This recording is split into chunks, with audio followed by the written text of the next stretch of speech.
Saan na naman kaya pupunta ang person? Nahikayat nga tayo ng isang kaibigan na mabundok dito sa Mount Labo, Camarines Norte. In short, nabudol na naman tayo. Pasensya na sa boses dahil medyo pauspa. Sobrang lamig sa taas ng bundok ng Mount Labo, Camarines Norte. Nagsimula nga kami mag-jump off ng alas 8 ng umaga sa barangay San Lorenzo Ruiz, San Isidro, Camarines Norte. Tinatayang nasa 6 overnight level of difficulty ang bundok ng Mount Labo. Sinigurado muna namin kompleto ang aming mga gamit papuntang campsite dahil malayo-layo ang aming lalakarin. Halos 15 kilometro din ang layo mula jump off hanggang campsite. Sa umpisa parang madali lang, masaya pa ang kwentuhan, tawanan at biruan. Halos lahat may energy pa. Pero habang tumatagal, unti-unti nang ipinapakita ng Mount Labo ang tunay nitong karakter.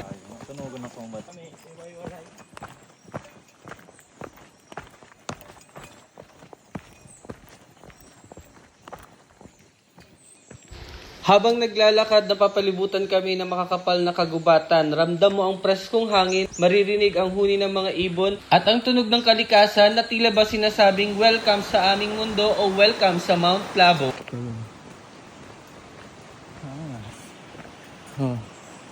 Hey yo.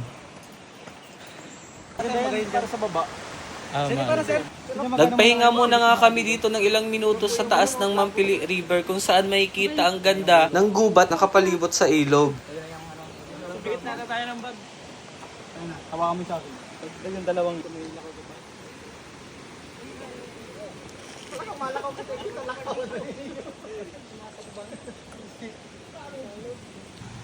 Nagpahinga muna kami dito at halos 5 kilometro pa lang yung nalalakad namin mula sa jump off.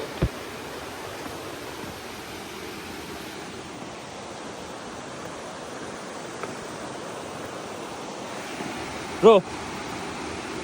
Yung iba naming kasama ay bumaba para tignan ng ilog o ang Mampili River.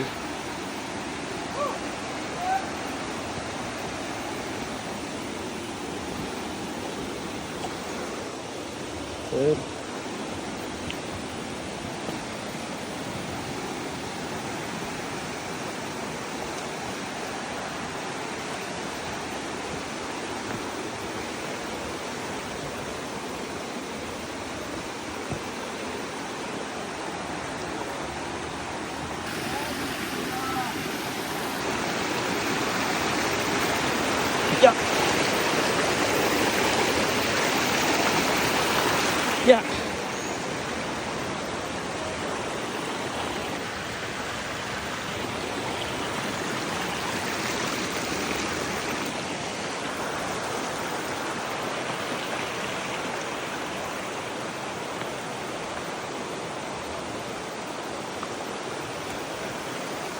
Kakasimula pa lang ng trail pero binigyan na tayo ng Mount Labo na magandang tanawin at magandang ilog na pwedeng panliguan. Pero hindi pa kami dyan maliligo kasi patuloy pa ang paglakad namin.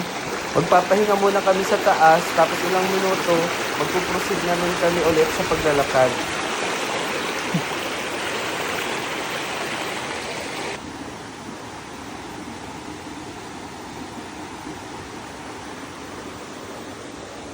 Sobrang ganda ng tanawin dito sa Mampili River. Sobrang presko ng hangin, rinig din ang pag-agos ng tubig mula sa taas.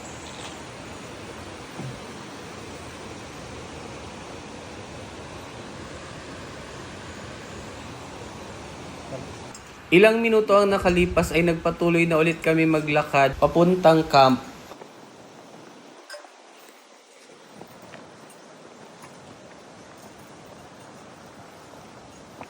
Nahulog sa bangin. Irog siro.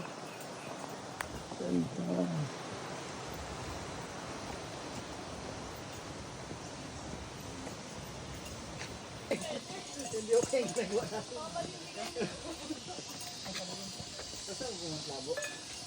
Labo.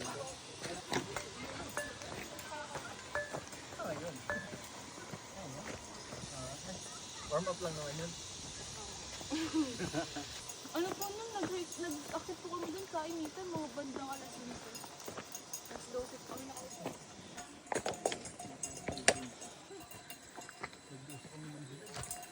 Dumaan muna kami dito kay tatay para sa orientation sa pag-akyat namin papuntang camp.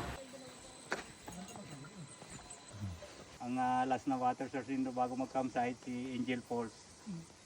Kung magyanan din ditong mini falls duman, yun na itong last na water source. May agyan ka mong rappel. Rappel ko mo ito. Limatic check. Mga takot sa limatic. May limatic spray na. Pantalong pati kayo yun. Pitik. Ang Dito nyo ba yung nahuli yung kamagres ano? Ha? Dito nyo nahuli yung kamagres? Tayo baboy daw mamaya kasama sa itinerary yun. Cheat lang. Cimento yun. Wala kaya ng anong baboy daw mo? Mahulog. Ayo. Oo. Say hi.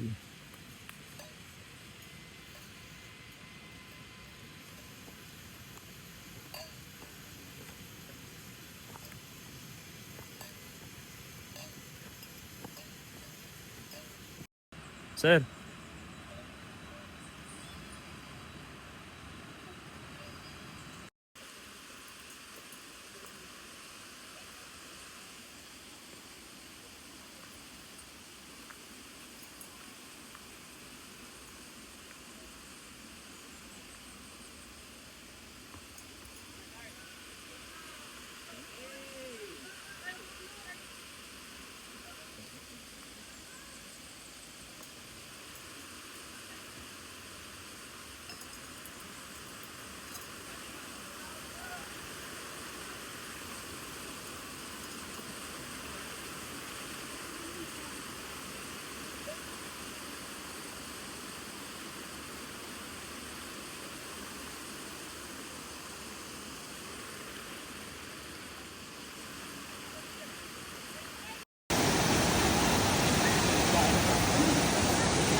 Ayos ano?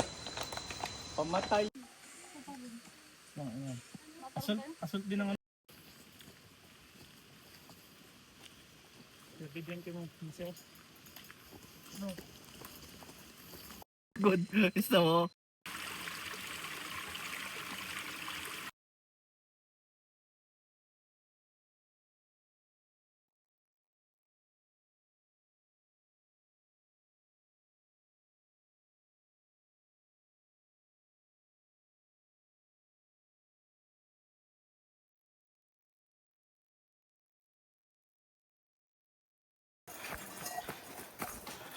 Eight kilometers.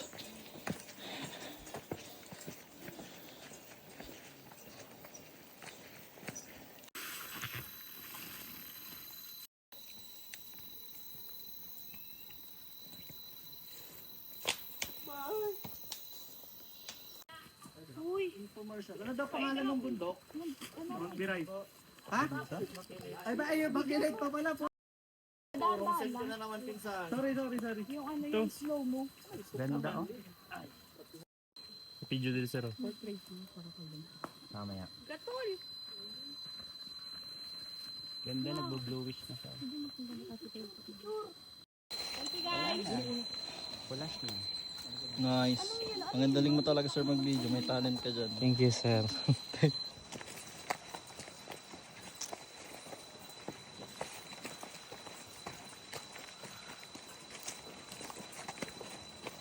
Sa oras na ito ay tapos na nga kaming kumain at nagpatuloy ulit kaming maglakad. Halos 5 oras na din kaming naglalakad simula jump o papuntang camp.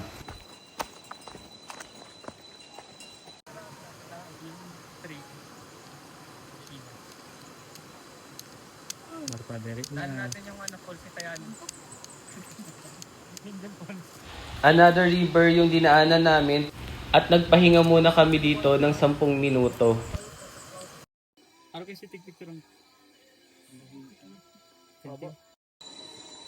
Gusto ko yung mga puno dito at gusto ko yung preskong hangin. Talagang mossy forest ang ibinibigay ng Mount Labo. Hindi masyadong mainit, hindi masyadong exposed sa araw.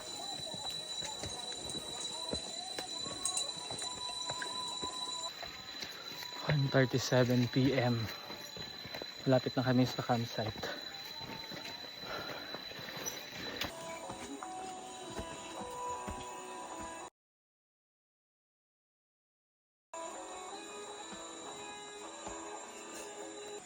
Ang pagod. Sakit ang likod ko. Guys, Saan tayo? Ganda. Saan na? saan yung summit yan? Saan yung summit yan, oh? Yun o. Joke lang. Nasa bahagi na kami dito na halos pataas na yung mga dinadaanan namin at pahirap ng pahirap papunta ng campsite.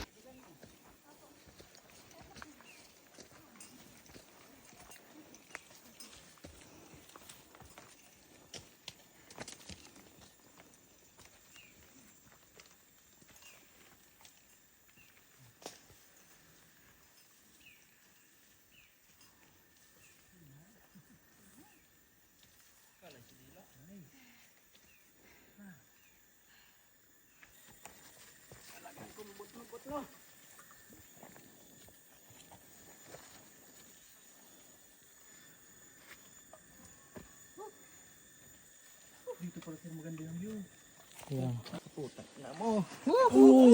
Oh my God, natatakot ako. Yun na. Pero di ko yung kaya. Di yung kaya ng powers ko. Unti-unti lang ang hakbang. I-upon mo sa yung tumbler mo. Pasalo mo sa kanya yung tumbler mo. Kuya, babangan Pati mo daw yung ako sa bag. ano. Saya. Alat. Nice. Tumbler.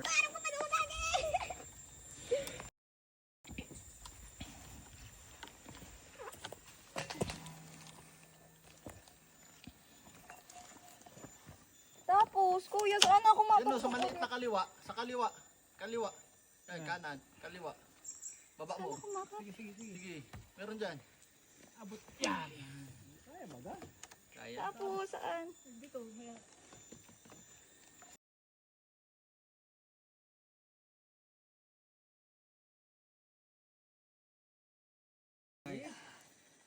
Ang ina, bakit ba ako nagpapakahirap ng ganito? Hey! 90 degree? Oo. Dog, dog, dog, dog, dog, dog, dog. G lang.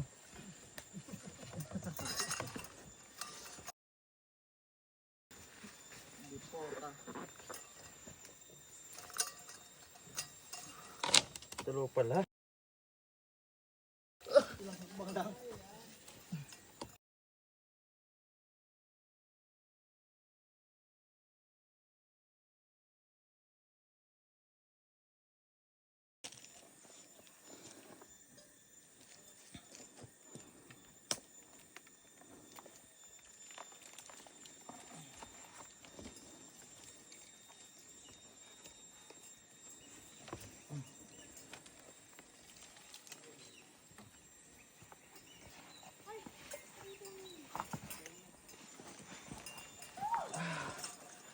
Sa puntong ito ay ilang hakbang na lang nasa campsite na kami.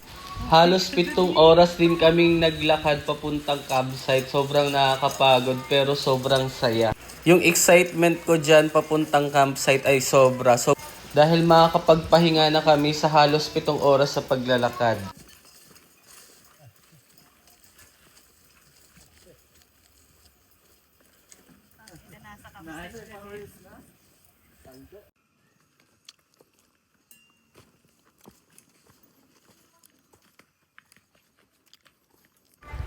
Pagkatapos nga naming magpahinga sa camp ay nagtungo kami sa papuntang Angelina Falls. Halos 30 minutes din kaming naglakad papunta doon. Waterfall, sir. Ibig sabihin, pababa.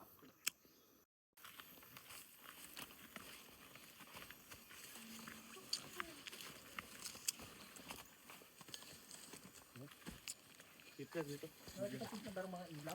you po, Master Sir. Nasugo ako magbakal.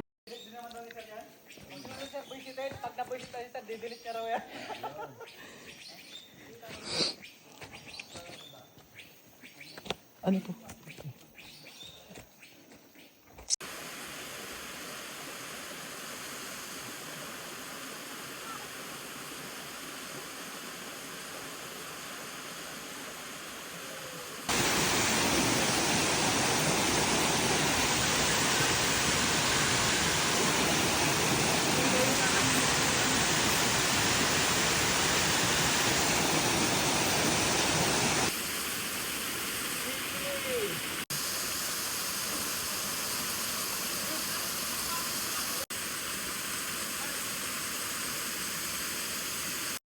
Sir, sa medyo malayo kasi may katabi siyang siyang puno. Alas 4 ng umaga nga nagtungo kami sa peak at nakarating kami ng bandang 6:30 in the morning. Sobrang ganda ng tanawin at grabe ang clearing. Kitang-kita ang mga bundok. Dito ka ate. Ay, ito si ano. Ashley, ay ano kuya, picture mo ako. Yung parang nakaupo ba? Ito mo ba? Paano yun? Kaya nga, nakaiga dyan. Magaling ko mag-picture. Parang pagoda.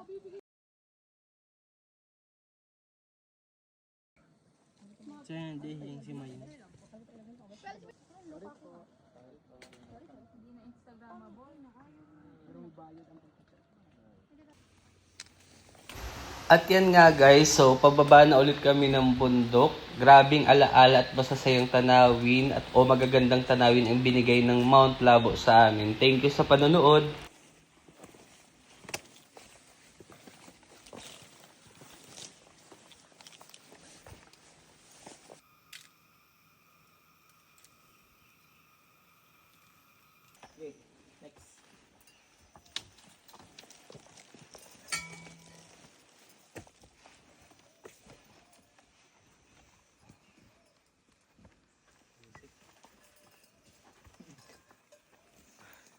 Paano na yung isa?